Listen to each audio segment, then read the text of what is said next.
My name is Talia Williams, 35, and until 6 months ago, I thought I had the perfect marriage. 10 years with James, my investment banker husband, building our dream life together in Chicago. Then I saw that text message. His phone lit up while he was in the shower, and those words from a woman named Audrey changed everything. Most women would confront their cheating husband immediately. I decided on a different approach. I hired his mistress as my personal assistant. Before I tell you how I turned the tables on both of them, let me know where you're watching from and hit that subscribe button. You'll want to see how someone who tried to destroy my life ended up handing me her fate on a silver platter. I always believed I was living the American dream. With my MBA from Northwestern University, I had worked my way up through the corporate world to become the marketing director at Pinnacle Strategies, one of Chicago's most prestigious marketing firms.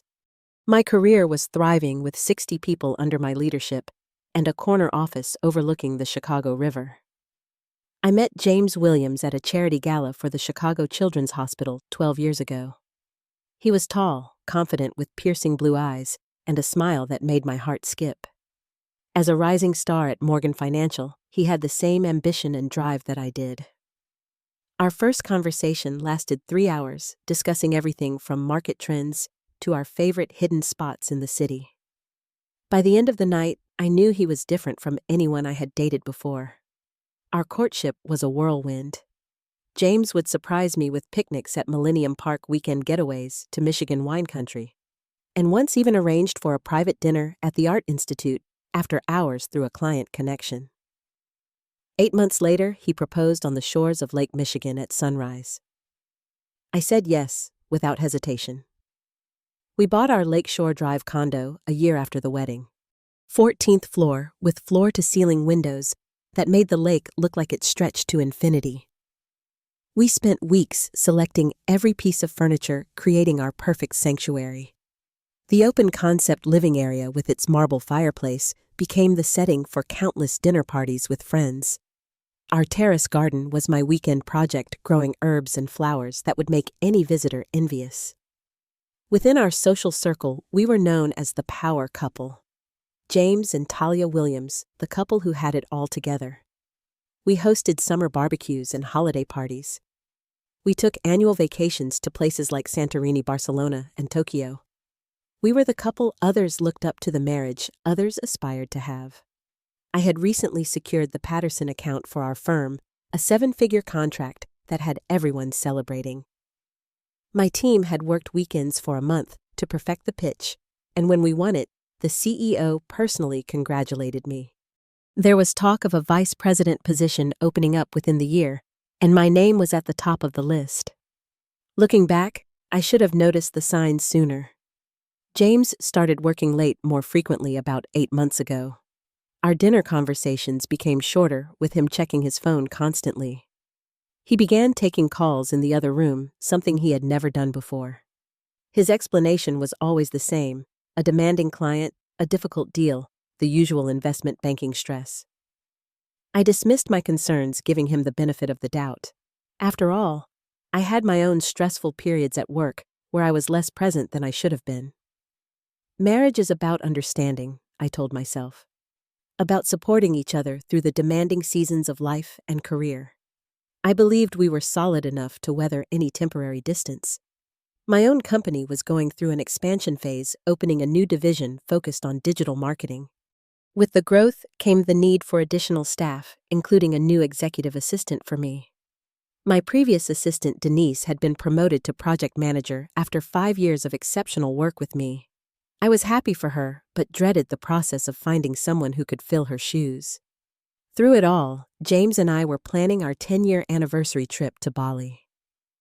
5 months away, I had already started researching private villas and hidden beaches. I wanted it to be special, a celebration of our decade together, and a chance to reconnect away from the pressures of work.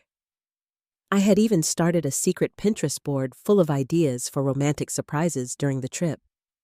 How quickly a perfect life can unravel with just a few words on a screen.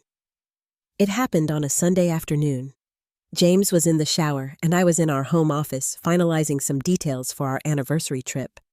I had questions about his schedule and picked up his phone from the coffee table to check his calendar. That was when a text notification appeared at the top of the screen. From Audrey. Still thinking about last night. Can't wait to feel you inside me again tomorrow. Miss you already. The world stopped.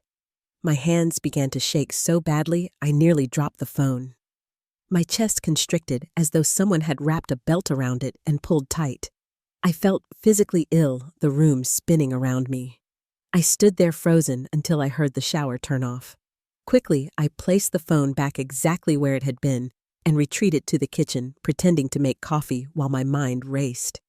When James emerged, dressed casually for our Sunday brunch plans, I somehow managed to smile and act normal. I don't know how I did it. Some primal self-preservation instinct took over. That night, after James fell asleep, I carefully took his phone to the guest bathroom. My hands trembled as I tried his password. It didn't work. Then I tried my birthday. Nothing. With a sinking feeling, I tried what I thought might be her birthday, based on information I had seen in the preview notification. The phone unlocked. What I found was worse than I could have imagined. Hundreds of text messages going back almost 7 months. Photos she had sent him. Photos he had sent her. Hotel receipts forwarded to his email. Dinner reservations. Weekend getaways disguised as business trips. The evidence was overwhelming, methodical, as though he had created an entirely separate life. Through tearful eyes, I searched the name Audrey online, adding Morgan Financial based on context from their messages.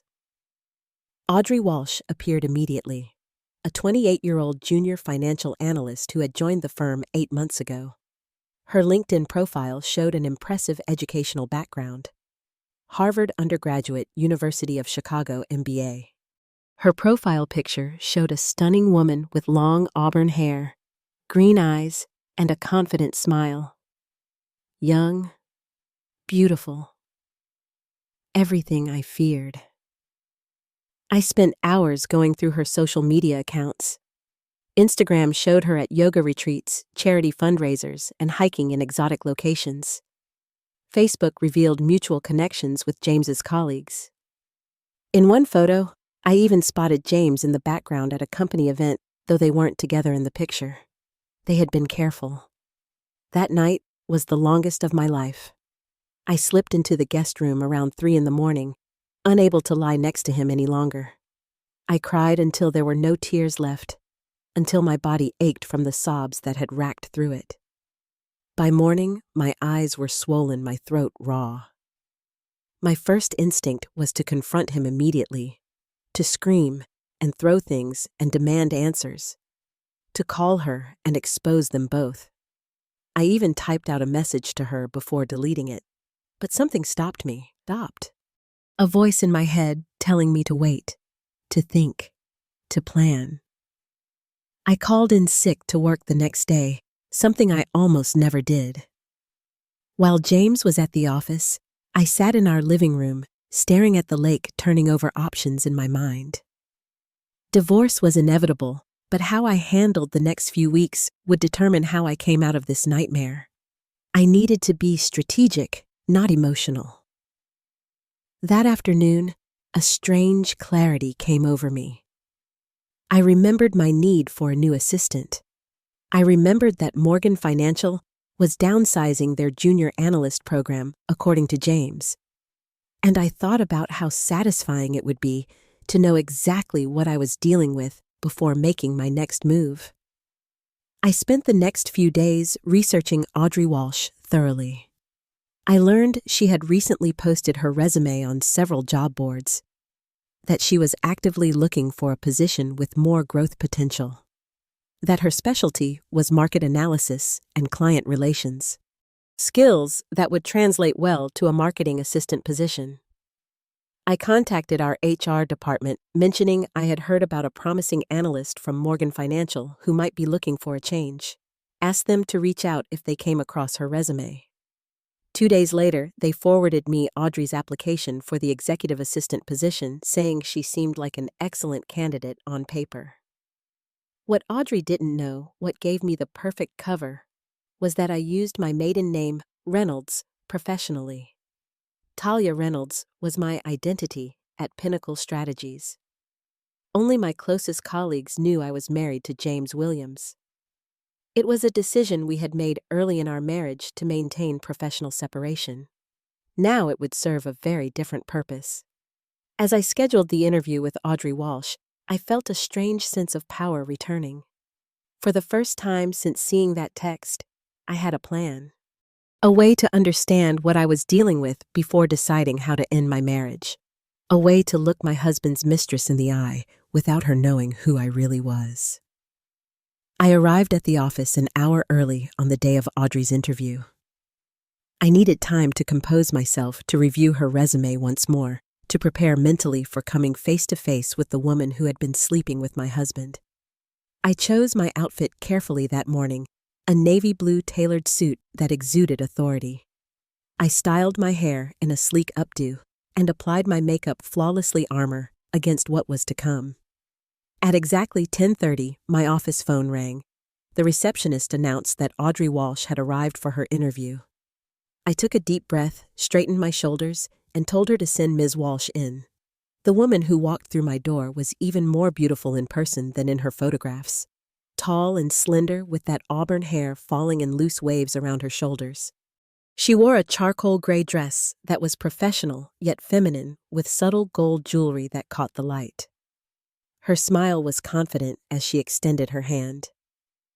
"Ms. Reynolds, I'm Audrey Walsh. Thank you so much for this opportunity." The sound of her voice sent a chill through me. This was the woman whose messages I had read, whose intimate photographs I had seen, who had been sharing my husband's bed while I worked late trying to secure our financial future. I forced myself to smile, to shake her hand firmly. "Please have a seat, Ms. Walsh. I've been looking forward to meeting you." The lie tasted bitter on my tongue, but I maintained my composure. Inside, my heart was pounding so hard I feared she might hear it. My palms were sweating. I folded my hands on my desk to hide their trembling. "Your resume is quite impressive," I began, gesturing to the copy in front of me. "Though I'm curious what brings you from investment banking to marketing." Audrey smiled, crossing her legs comfortably.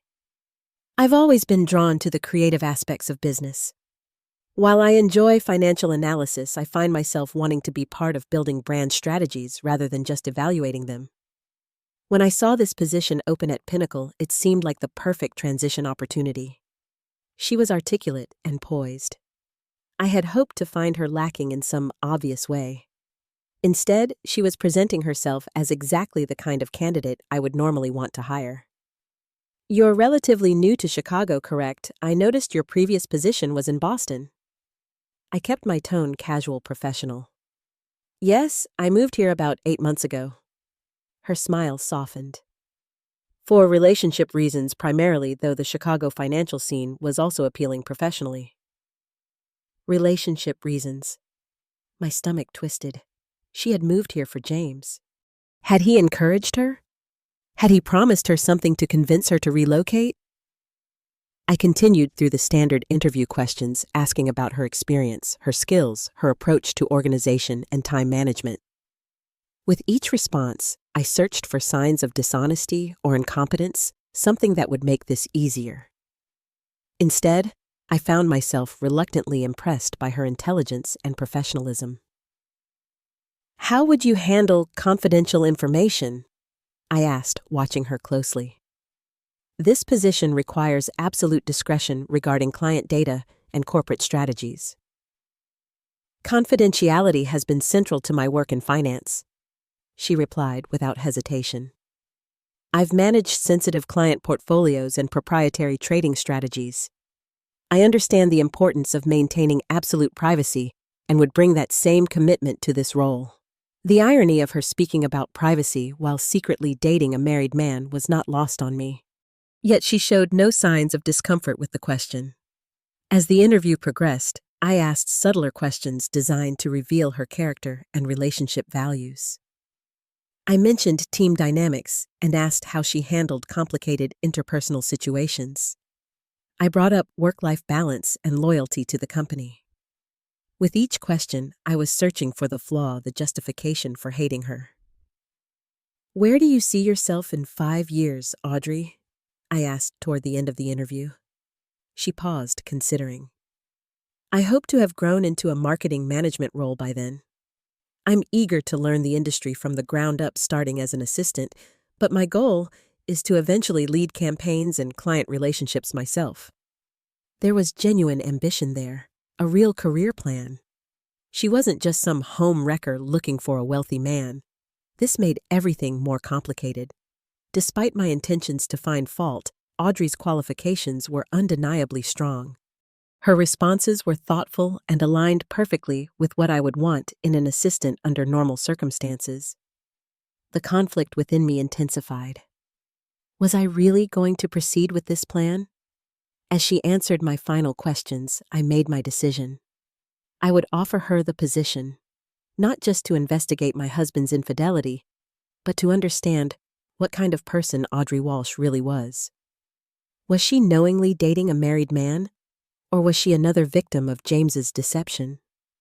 "Well, Audrey, I've been very impressed with our conversation today," I said as the interview concluded. "I'd like to offer you the position of executive assistant starting next Monday, if that works with your timeline." Her face lit up with genuine surprise and pleasure. "Really? That's wonderful. I wasn't expecting an offer so quickly." "When I find the right candidate, I don't believe in wasting time," I replied, my smile not reaching my eyes. "Welcome to Pinnacle Strategies." That evening, when James returned home, I mentioned casually that I had hired a new assistant. "That's great, honey," he said, barely looking up from his phone. "What's his name?" "Her name is Audrey," I replied, watching his face carefully. "She's new to Chicago, moved here for a relationship apparently." There was no reaction, no flicker of recognition or concern. Either he was an exceptional actor, or he had compartmentalized his life so completely that he never expected his worlds to collide. As I watched him return to his messages, I wondered which woman he was texting. His wife, sitting across from him, or his mistress, who would soon be working directly under me. Audrey's first day at Pinnacle Strategies arrived with a strange sense of unreality. I watched through my office window as she was escorted in by HR, shown to the desk outside my office that would be hers. She wore a burgundy blouse with a black pencil skirt, her hair pulled back in a professional ponytail. She looked eager, nervous, completely unaware of the true circumstances of her employment. I emerged from my office with a warm smile that took every ounce of acting ability I possessed. "Audrey, welcome to the team. Let me show you around." The morning was filled with introductions to key team members, explanations of office protocols, and an overview of ongoing projects. I was overly nice patient with her questions, offering more guidance than I normally would with a new hire. Part of me wanted to find satisfaction in her eventual downfall, but another part recognized the bizarre intimacy of our situation. This woman knew my husband's body, his secrets. Now she would know mine as well, just not the most important one. I like to start new assistants with organizing the Thompson campaign materials. I explained, setting a stack of files on her desk. "It will give you a good overview of how we structure our client work." "I'll get right on it," she replied with that eager-to-please smile. "Is there a particular system you prefer for organization?" "Use your judgment," I said.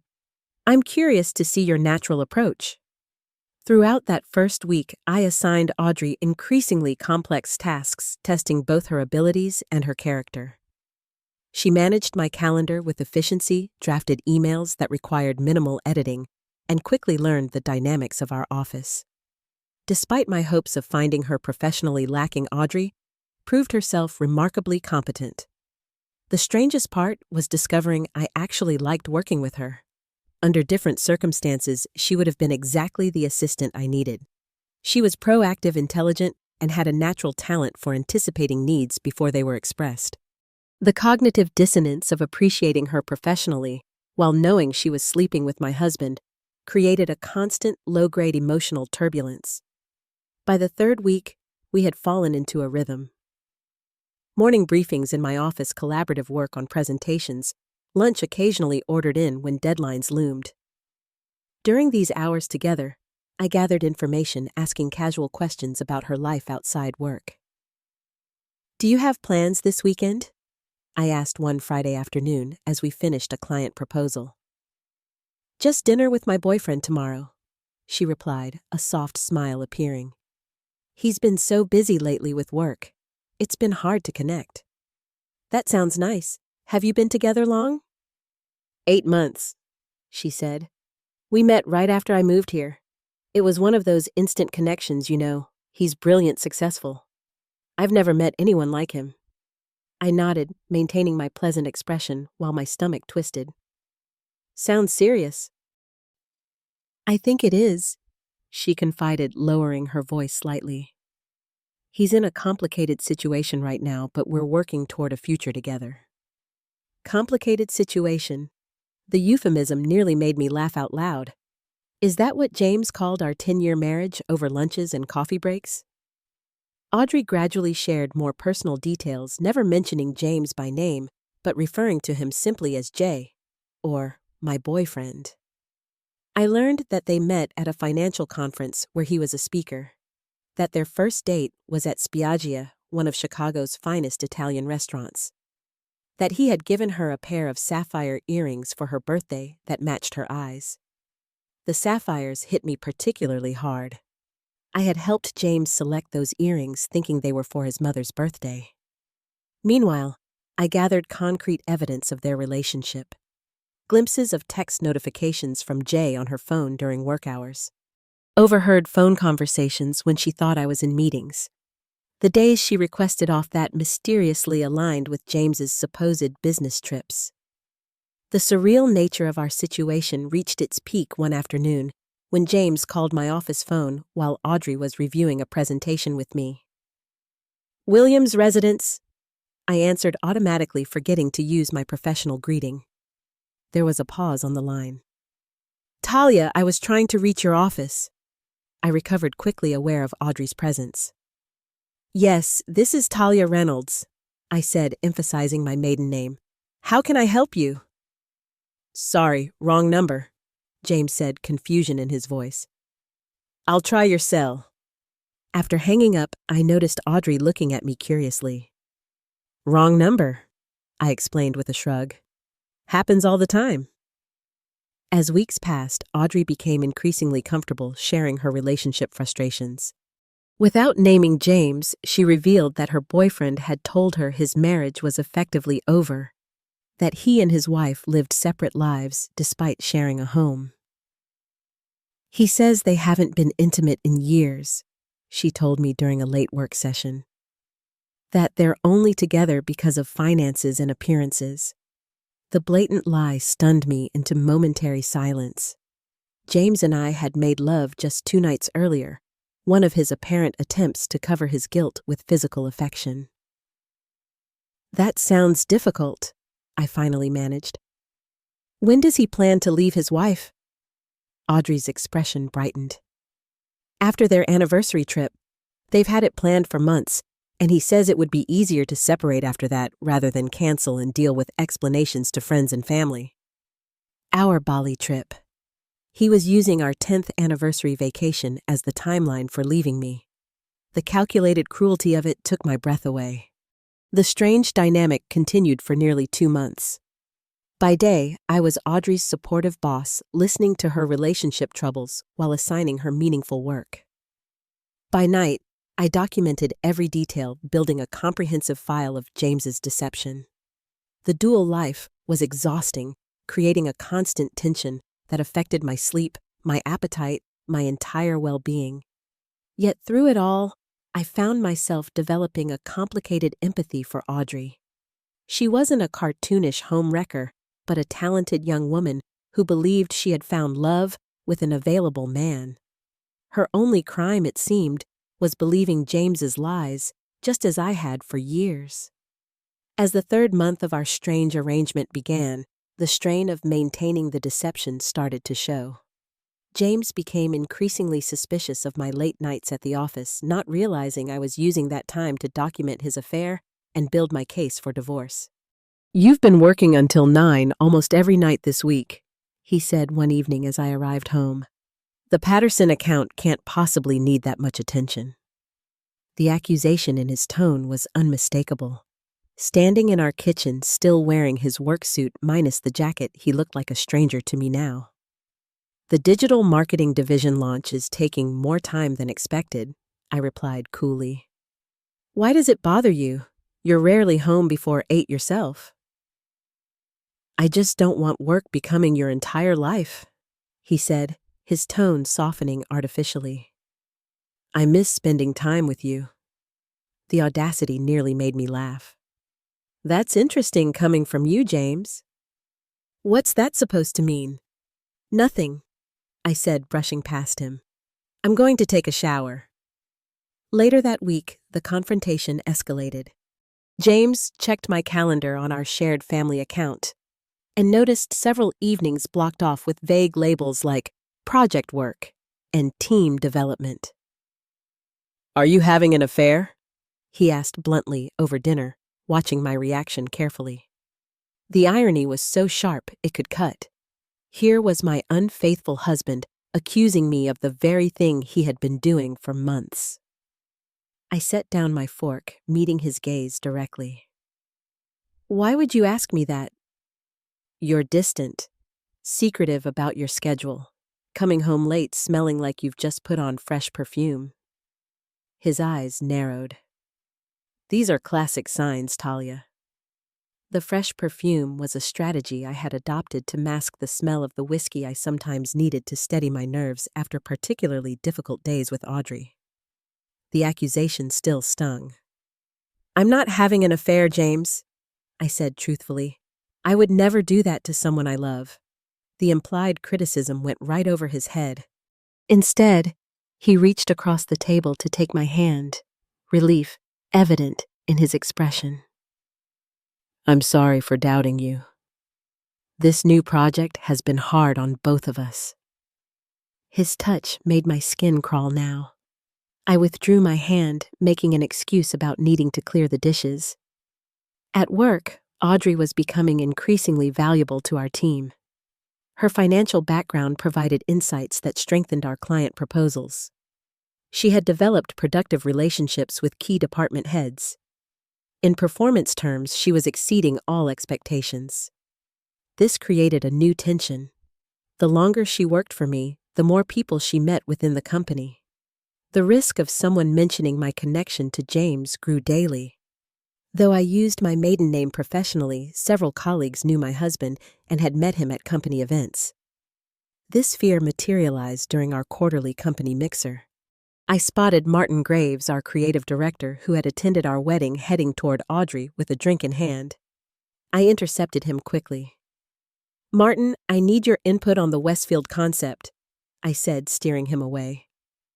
"My assistant is still learning the ropes. Let's not overwhelm her with too many introductions yet." "Always working, Talia," he laughed, allowing himself to be redirected. "How is James, by the way? Still making millions and breaking hearts on Wall Street?" I forced a smile. "He's fine. Very busy as always." These close calls became more frequent. Twice I had to cancel lunch meetings with colleagues who knew James when Audrey was scheduled to attend. Once I intercepted an office birthday card before Audrey could see colleagues had signed it with both my first and last names. The situation was becoming untenable. Each day brought new stress, new close calls, new revelations about James's deceptions. My health was suffering from the constant vigilance and emotional strain. I began experiencing migraines, insomnia, and a constant knot of anxiety in my stomach. The breaking point came when Audrey confided her most recent conversation with James. We were working late, reviewing quarterly marketing results, when she received a text that made her smile. "Good news. I asked casually. My boyfriend just confirmed our weekend plans, she said, still looking at her phone. He finally got the dates for when his wife will be out of town next month for a conference. We'll have 3 full days together at his place. I froze. I had no conference planned. This was a new lie, a new level of deception. James was planning to bring her into our home, into our bed, while telling me he had a business trip to New York. That sounds wonderful, I managed to say, my voice tight. He says after their anniversary trip to Bali next month, he's going to ask for the divorce. She continued, oblivious to my reaction. We might even be able to spend the holidays together openly. That night, I made my decision. The charade had gone far enough. I spent hours compiling all the evidence I had gathered over the past months into a comprehensive file. Text messages I had photographed from James's phone, hotel receipts, credit card statements showing purchases for Audrey, the timeline of their relationship alongside the timeline of our marriage. Most damning were the contradictory stories he had told each of us. To Audrey, our marriage was loveless and ending. To me, he was a devoted husband planning our romantic anniversary getaway. The lies were so numerous, so intricately woven, that seeing them documented in chronological order was staggering. As I completed the file, a strange calm settled over me. The weeks of anxiety gave way to resolute clarity. Tomorrow would end this chapter of deception. Tomorrow, both James and Audrey would face the truth I had been carrying alone. I arrived at the office at 7:30, 2 hours before our normal start time. The building was quiet, just a few early risers in other departments. I placed the file in my desk drawer and prepared the day's materials with mechanical precision. Everything needed to appear normal until the moment of revelation. At 9 sharp, Audrey arrived, greeting me with her usual warm smile. She wore a teal dress I had complimented once before, her hair loose around her shoulders. She had no idea this would be our last day working together. Good morning, Talia, she said, setting a coffee on my desk. I picked up your usual on my way in. Thank you, Audrey, I replied, accepting the gesture that once would have seemed friendly but now felt laden with unintended irony. Could you join me for a morning briefing? I want to review the quarterly numbers before the executive meeting. We spent the morning in routine work. I assigned her several tasks, reviewed her recent project contributions, and maintained the professional facade that had become second nature. All while the file sat in my drawer, a ticking time bomb waiting to detonate our carefully constructed false reality. At lunch, I told her I needed to step out for a personal appointment. In truth, I drove home to confront James. I had calculated this timing precisely, knowing he took lunch at home on Wednesdays. This conversation needed to happen before I revealed everything to Audrey. I found him in our kitchen making a sandwich. He looked surprised to see me. Talia, everything okay? I stood in the doorway, my body rigid with tension. No, James. Everything is not okay. I know about Audrey. His face drained of color. The denial I expected didn't come. Instead, he sank into a kitchen chair, his sandwich forgotten. How long have you known? He asked finally. Months. I said, my voice steady, despite the emotion churning beneath. Long enough to understand exactly what kind of man you really are. What followed was a conversation that oscillated between his desperate apologies and my cold recitation of facts. He admitted the affair had begun 8 months ago at the financial conference in Boston. Claimed it had started as physical attraction but deepened into something more. Swore he had been trying to find a way to end it without hurting anyone. You told her our marriage was over, I said. You told her we haven't been intimate in years. You promised to leave me after our anniversary trip. His head snapped up. How could you possibly know that? Because Audrey Walsh has been working as my executive assistant for the past 2.5 months. The shock on his face would have been satisfying under different circumstances. His mouth opened and closed several times before he could form words. "That's impossible," he finally managed. "She works at a boutique investment firm downtown." "She left Morgan Financial 3 months ago. I hired her specifically because I knew she was your mistress." The full weight of the situation seemed to crash down on him at once. "Does she know who you are?" "Not yet," I said, "but she will by the end of today." James stood up, panic evident in his movements. "Talia, please. Let me talk to her first. Let me explain." "Explain what, James? How you've been lying to both of us, how you plan to use our anniversary trip as cover for leaving me." I shook my head. "You don't get to control the narrative anymore." "I'll end it with her," he pleaded. "We can go to counseling. I'll do whatever it takes." "It's too late for that," I said, pulling divorce papers from my bag and placing them on the counter. "I've already spoken with an attorney. These are fairly generous terms considering the circumstances. Sign them, and this ends quietly." He looked at the papers without touching them. "And if I don't, then I go public with everything. Your firm, our friends, your family. Everyone will know exactly what you've done and how you've done it." His shoulders slumped in defeat. "Can I at least call her before you talk to her?" "No," I said firmly. "You've manipulated both of us long enough. You will not contact her before I've had our conversation. That's non-negotiable." I left him sitting in our kitchen, staring at the divorce papers. As I drove back to the office, I felt neither victory nor satisfaction, just a hollow certainty that I was doing what needed to be done. When I returned, I asked Audrey to stay late for an important discussion about her future with the company. She agreed readily, assuming it was related to her performance review scheduled for the following week. The afternoon crawled by, each minute stretching, as I prepared mentally for what was to come. At 5:30, as the office began to empty, I called Audrey into my private office and closed the door. "Please have a seat," I said, gesturing to the chair across from my desk. "What I'm about to discuss with you goes beyond professional matters." She looked confused but not alarmed. "Is everything all right, Talia?" I took a deep breath. "Audrey, you've been an exceptional assistant these past months. Your work has been impeccable."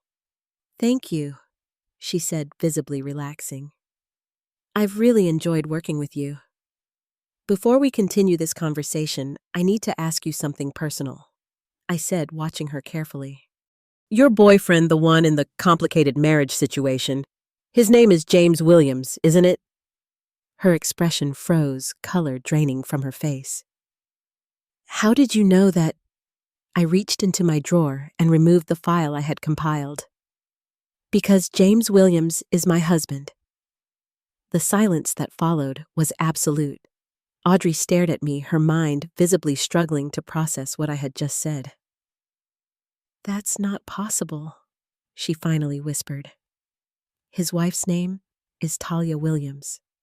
"Yes," I confirmed. "I'm Talia Reynolds professionally, but personally, I'm Talia Williams. James and I have been married for nearly 10 years. I slid the file across the desk toward her. "I think you should know who you've really been working for."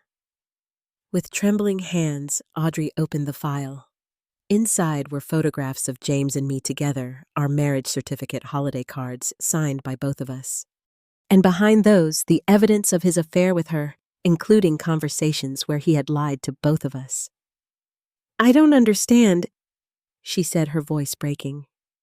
"He told me you were emotionally abusive, that you were only together on paper, that you hadn't been intimate in years." "All lies," I said quietly. "We've been actively intimate throughout your relationship with him. We've been planning our 10th anniversary trip to Bali, the same trip he told you would be the end of our marriage."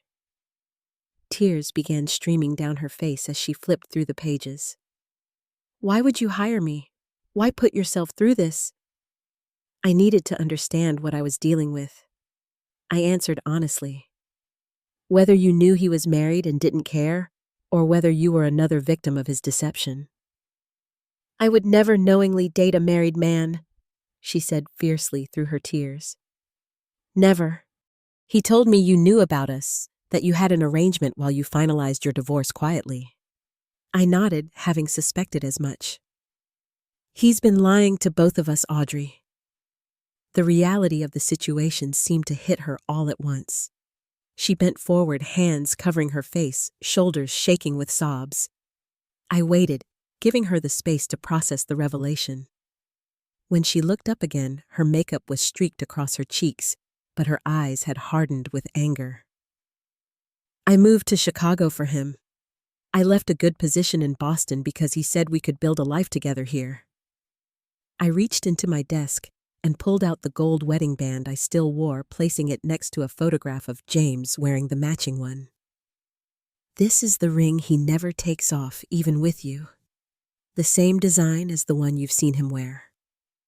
Audrey stared at the ring, then reached for her phone with sudden urgency. She pulled up a photo and turned it toward me.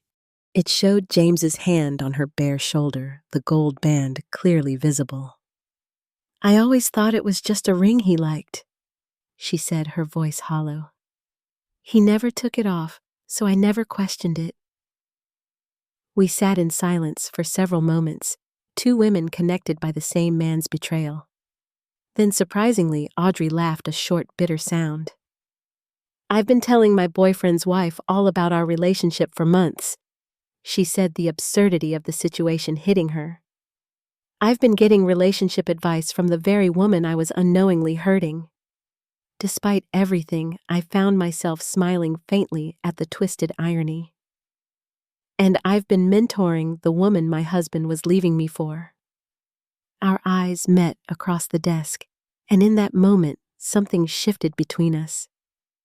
Not friendship exactly, but a strange solidarity born from shared deception.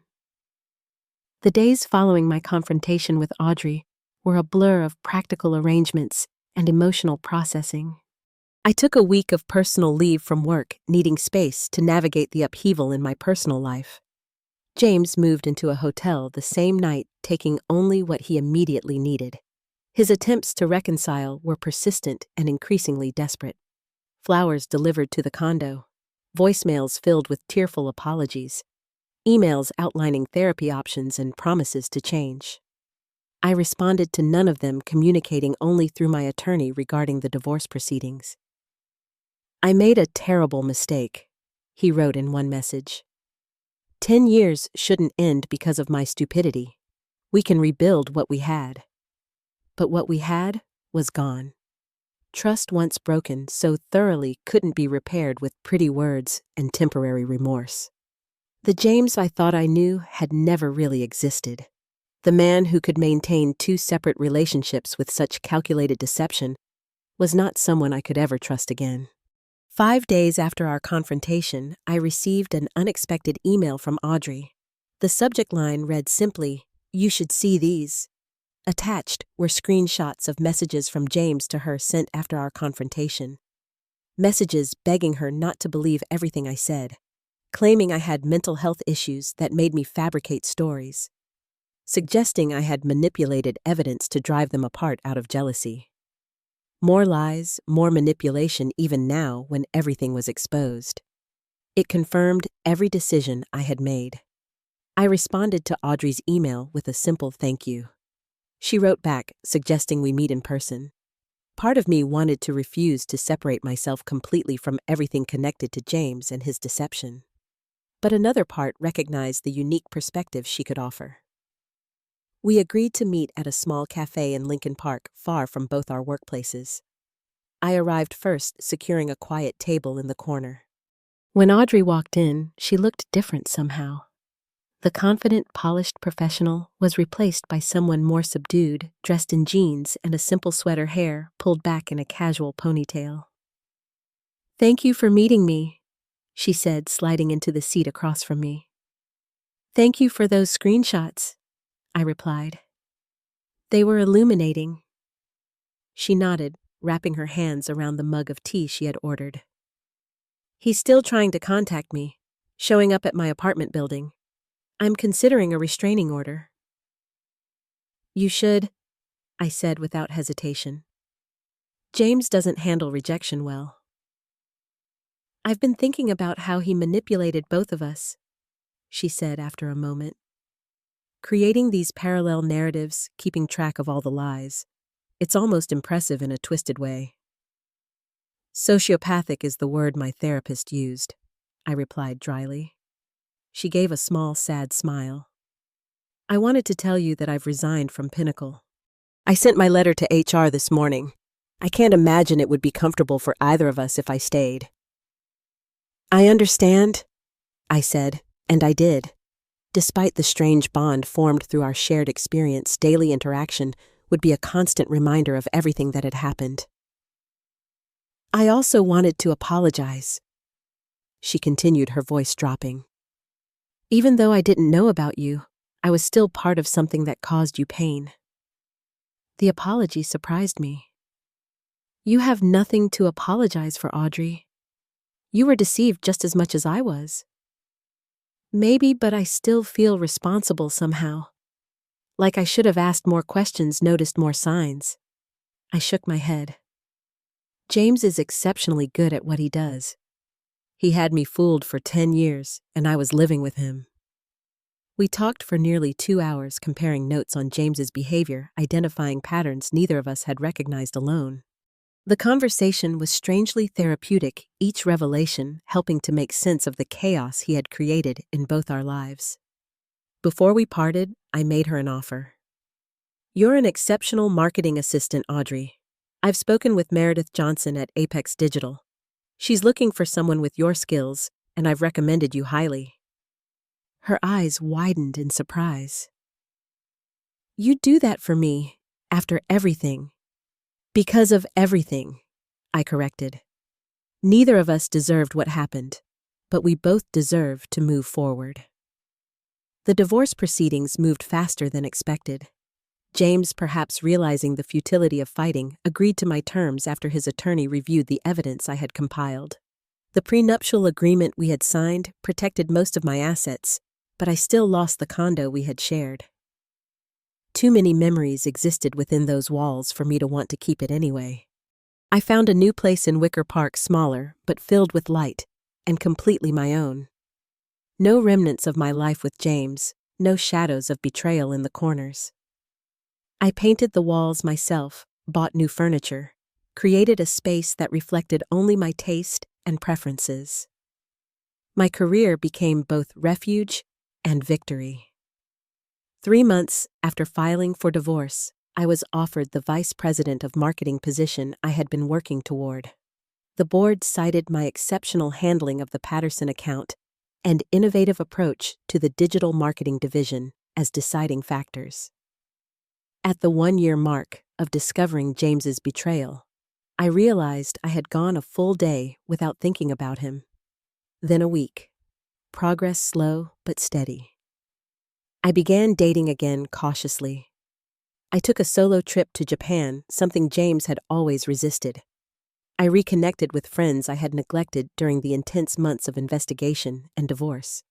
It was during a client meeting downtown that I ran into Audrey again. She was leaving the building as I was entering, both of us stopping in surprise at the unexpected encounter. "Talia," she said with a genuine smile. "It's good to see you." "You too," I replied, meaning it. "How are you doing at Apex?" "Wonderful, actually. I was just promoted to marketing coordinator last month."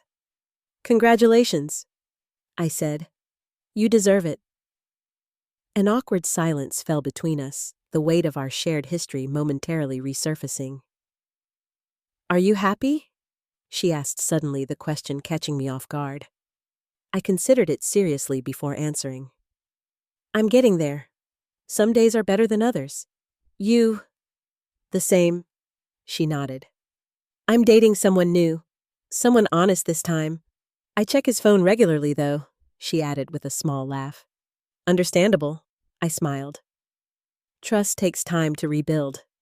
We parted with a strange sense of closure, two women who had emerged from the same storm, damaged but intact. Our Our paths had crossed in the most unlikely and painful way, yet somehow we had each found our way forward. Looking back on that year of deception and discovery, I recognize now that the greatest betrayal wasn't James's infidelity. It was his theft of my agency, my right to make informed decisions about my own life. By hiring Audrey, by investigating, rather than immediately confronting, I reclaimed that power. I faced the truth on my terms, not his. The woman I am now is not the same one who saw that text message a year ago. I am more cautious, yes, but also more confident, more protective of my boundaries, but more open with my true friends. I have learned that real strength isn't found in maintaining a perfect facade or controlling every outcome. It comes from facing painful truths and refusing to let them define your future. Sometimes people ask if I regret not confronting James immediately, if the months of deception were worth the emotional toll. I tell them that knowledge is its own form of power. By understanding the full extent of his betrayal before acting, I was able to move forward with clarity rather than confusion, with resolution rather than doubt. In the end, the file I slid across the desk to Audrey contained more than just evidence of James's deception. It held the key to both our freedoms. Two women strangers made intimate through betrayal, each finding her way back to herself through the ashes of false promises. Have you ever discovered a betrayal that forced you to completely reimagine your life? Share your story in the comments below. If this resonated with you, please like and subscribe for more stories about finding strength in unexpected places. Remember, sometimes the most painful chapters lead to the most beautiful beginnings. Thank you for listening to my journey.